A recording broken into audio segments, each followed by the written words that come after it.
राधे राधे नमस्कार बंधुरा संचितास ब्लगे तुम्हादेर अनेक अनेक स्वागत अनेक अनेक शुभेच्छा और अनेक अनेक भालोबासा।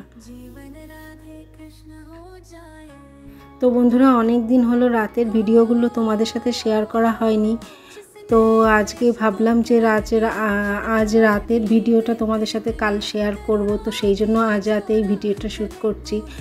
तो देखो किचेने अल्प बासन रयेछे, तो ये बासनगुलो आगे धुए निচ্ছি, तारपर बाकी आछे रातेर रान्ना रातेर काज।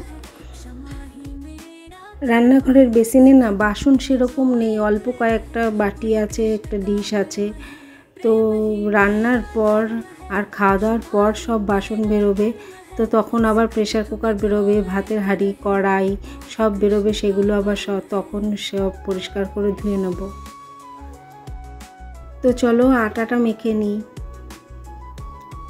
आज के ना खूब घुम पाচ্ছে, तो दुपुरे मेয়ের সাথে स्कूले गेছিলাম, সকালে দুপুরে না সরি সকালে মেয়ের সাথে স্কুলে গেছিলাম, ওর পরীক্ষা চলছে। তখন থেকে এসে দুপুরে ঘুমিয়েছি, কিন্তু তবুও ক্লান্তি রয়েছে, ক্লান্তিটা না কাটেনি, তো সেই জন্য ঘুম পাচ্ছে। আর আমি এদিকে আটাটাও মাখছি। আজকে না রাতে রুটির সাথে করব ডাল সিদ্ধ, মসুর ডাল সিদ্ধ। মসুর ডাল সিদ্ধ করে তারপর কাঁচা পেঁয়াজ, কাঁচা তেল, কাঁচা লঙ্কা দিয়ে মেখে রুটি খেতে ভীষণই ভালো লাগে। তোমরাও খেয়ে দেখবে, খুব ভালো লাগে। তো চলো আটা মাখতে মাখতে ভগবান শ্রীকৃষ্ণের দু একটা কথা বলে নিই, তাহলে তোমাদেরও ভালো লাগবে আর আমারও ভালো লাগবে।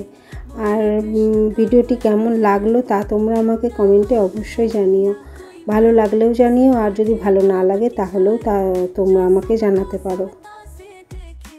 ভগবান শ্রীকৃষ্ণ বলেছেন, যখনই সত্যের সাথে অসত্যের লড়াই হয় তখন সত্য একা দাঁড়ায়, আর অসত্যের বাহিনী হয় বিশাল, কারণ তার পেছনে স্বার্থপর, মূর্খ, লোভী, বিশ্বাসঘাতকেরা থাকে।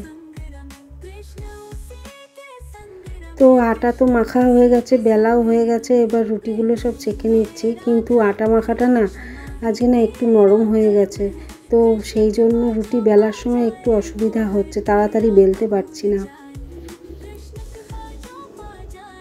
যাই হোক, রুটিটা হয়ে গেলে তারপর ডাল সিদ্ধটা করে নেব। তো চলো রুটি তো সেকা হয়ে গেল, এবার আমি ডাল সিদ্ধটা করে নিই। ডাল সিদ্ধ করা হয়ে গেলে তারপর না সোফাটা আর ঘরটা একটু গুছিয়ে নেব। আজকে অনেক রাতও হয়ে গেছে, 9:30 বাজে, তো যতটা পারবো ততটা গুছিয়ে নেব। আর আমি বসেই ছিলাম সন্ধ্যে থেকে বসে থাকার জন্য না আমার সন্ধ্যে থেকে বলতে 8টা থেকে 9টা অবধি বসেই ছিলাম, তো সেই জন্য আমার কাজে অনেকটা দেরি হয়ে গেল। তো বন্ধুরা, তোমাদের যদি ভিডিওটি ভালো লেগে থাকে তাহলে অবশ্যই লাইক, কমেন্ট, শেয়ার ও সাবস্ক্রাইব করতে ভুলো না, তাহলে আমার ভিডিওটি পৌঁছে যাবে সবার আগে তোমার কাছে।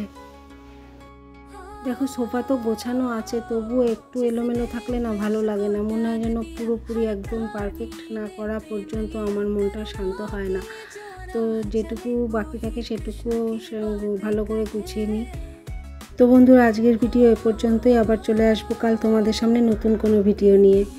তো আজকের জন্য টাটা।